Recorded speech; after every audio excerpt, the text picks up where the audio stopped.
I just felt that they, they, they gave everything for us until now. So, chance ko lang magpasalamat sa kanila.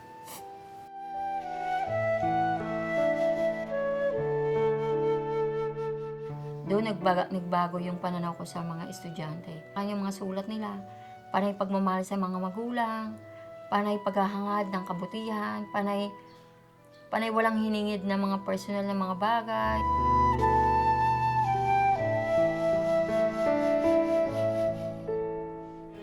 Nagtatanong ako, bakit? Bakit niyo ginawa yan sa ama ko? Hindi naman siguro na may kasalanan siyang mabigat na perusang gano'n ang bibigay sa kanya.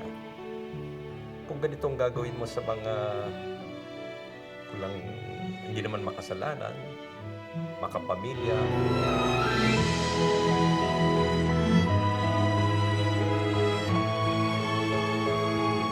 Ang pag-aalay ng buhay ng isang nagmamahal ay nagbibigay buhay.